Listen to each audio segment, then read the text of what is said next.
क्या आप जानते हैं MSEDCL ने एक प्रपोजल दिया है जिसमें सोलर एनर्जी के बेनिफिट्स को 20 घंटे से घटाकर सिर्फ 8 घंटे करने की बात हो रही है। इससे महाराष्ट्र के सोलर कंज्यूमर्स में चिंता का माहौल है। नमस्कार दोस्तों, आज हम बात करेंगे MSEDCL के प्रपोज्ड टेरिफ चेंजेस पर और उनका महाराष्ट्र के सोलर एनर्जी कंज्यूमर्स पर क्या असर होगा इस मुद्दे पर। तो आइए विस्तार से चर्चा करेंगे इस मुद्दे पर मेरी नज़र से।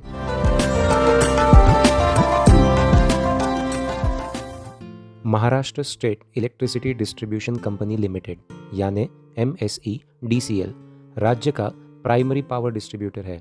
पिछले कुछ सालों में महाराष्ट्र में सोलर एनर्जी का एडॉप्शन बढ़ा है, लेकिन ये नए प्रपोजल्स इस ग्रोथ को अफेक्ट कर सकते हैं। दोस्तों, महाराष्ट्र में रूफटॉप सोलर इंस्टॉलेशंस में तेजी से वृद्धि हुई है, जिसमें सरकार के इंसेंटिव्स का भी योगदान है। लोग रिन्यूएबल एनर्जी की तरफ बढ़ रहे हैं, लोगों में अवेयरनेस आ रहा है, लेकिन नए प्रपोजल्स इन एफर्ट्स को पीछे ले जा सकते हैं। तो ये MSEDCL के नए प्रपोज्ड टेरिफ चेंजेस ये कैसे प्रपोजल है, इसको थोड़ा सा समझते हैं। दोस्तों, MSEDCL ने प्रपोज किया है कि सोलर एनर्जी के बेनिफिट्स को 20 घंटे से घटाकर सिर्फ 8 घंटे किया जाए और रात के समय में सोलर एनर्जी यूसेज पर रेस्ट्रिक्शंस लगाई जाए। उनका कहना है कि ये ग्रिड स्टेबिलिटी के लिए ज़रूरी है। इसी प्रपोजल के चलते सोलर कंज्यूमर्स में नाराज़गी देखी जा रही है। उनका कहना है कि इससे उनकी फाइनेंशियल सेविंग्स कम हो जाएगी और सोलर इन्वेस्टमेंट का रिटर्न भी अफेक्ट होगा। पब्लिक बैकलैश और पिटिशंस भी देखने को मिल रहे हैं। दोस्तों, कंपनी का ये कहना है कि जो सोलार से जनरेट होने वाली इलेक्ट्रिसिटी है, कंज्यूमर्स उसको सुबह 9 से लेकर शाम में 5 बजे तक ही यूज़ कर सकते हैं। 5 बजे के बाद जो इलेक्ट्रिसिटी कंज्यूम की जाएगी उसके लिए कंपनी उन पे जो रेगुलर टेरिफ्स हैं वो लगाएगी।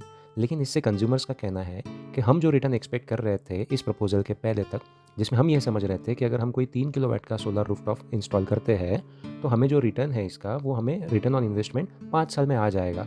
लेकिन अगर ये प्रपोजल लागू होता है तो इससे जो रिटर्न ऑन इन्वेस्टमेंट का ड्यूरेशन है ये 5 साल से बढ़कर 10 साल 12 साल तक भी जा सकता है। इस मुद्दे पर एक्सपर्ट्स का क्या मानना है, इसे ज़रा समझते हैं।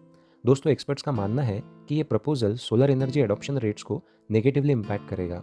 एनवायरमेंटलिस्ट्स भी इसे रिन्यूएबल एनर्जी गोल्स के लिए नुकसानदायक मानते हैं और फाइनेंशियल एक्सपर्ट्स कंज्यूमर पर इकोनॉमिक इम्पैक्ट को लेकर चिंतित है।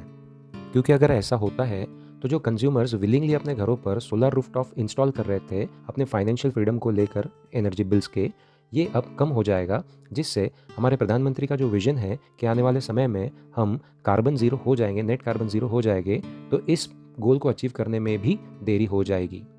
साथ ही साथ जो एग्जिस्टिंग सोलर यूजर्स है इनमें भी कन्फ्यूजन और अनसर्टेनिटी बढ़ जाएगी। इस मुद्दे को अगर हम दूसरे राज्यों के साथ कंपेयर करें तो हमें देखना होगा कि दूसरे राज्यों में सोलर टेरिफ को कैसे रेगुलेट किया जाता है। कुछ राज्यों ने बेस्ट प्रैक्टिसेस अडॉप्ट की है, जिससे वहाँ के जो नागरिक है वो भी बहुत ज़्यादा खुश हैं। तो क्या महाराष्ट्र भी इन प्रैक्टिसेस को अपना सकता है? दोस्तों, जैसे ही ये न्यूज़ ब्रेक हुई है, पब्लिक से रिस्पॉन्सेस आने शुरू हो गए हैं। इस प्रपोजल के खिलाफ लोग प्रोटेस्ट कर रहे हैं। मीडिया भी इस कंट्रोवर्सी को कवर कर रहा है। पॉलिसी रिकंसिडरेशन की भी मांग उठ रही है और ये तेज़ी से बढ़ रही है। गवर्नमेंट का और कंपनी का इस पर रिस्पांस जो आया है, उनके ऑफिशियल स्टेटमेंट से हमें लग रहा है कि वो प्रपोजल को डिफेंड कर रहे हैं। लेकिन पब्लिक प्रेशर के बाद क्या रिकंसिडरेशन होगा? फ्यूचर पॉलिसी चेंजेस के लिए क्या आउटलुक है?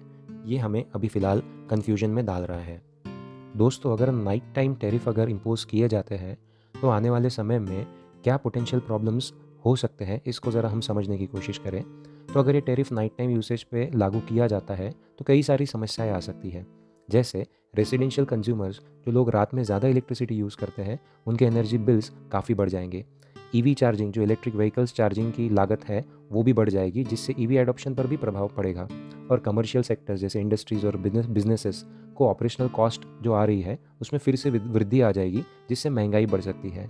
तो कंक्लूजन ये है कि ये प्रपोजल एक अप्रोर क्रिएट कर रहा है और सोलर एनर्जी का फ्यूचर महाराष्ट्र में अनसर्टन लग रहा है। एनर्जी सेक्टर पर इसके लॉन्ग टर्म इम्प्लीकेशंस भी हो सकते हैं। तो दोस्तों, ये था अब तक का पूरा एनालिसिस जो इस न्यूज़ को लेकर हमने कवर किया है। हम आपसे जानना चाहते हैं कि आपको क्या लगता है, क्या MSEDCL को अपने प्रपोजल पर फिर से विचार करना चाहिए? अपने विचार कमेंट्स में शेयर करें और ऐसे ही अपडेट्स के लिए हमारे चैनल को लाइक, शेयर और सब्सक्राइब ज़रूर कीजिए। दोस्तों, इस पूरे प्रेजेंटेशन को तैयार करने के लिए हमने इंडियन एक्सप्रेस के आर्टिकल्स का सहारा लिया है, जो MSEDCL के प्रपोज टेरिफ और सोलर रिस्ट्रिक्शन पर फोकस करता है। तो दोस्तों, इस वीडियो का अंत हम यहीं करते हैं और आपसे मिलेंगे अगले वीडियो में, जहां पर हम ऐसे ही किसी मुद्दे पर चर्चा करेंगे मेरी नज़र से।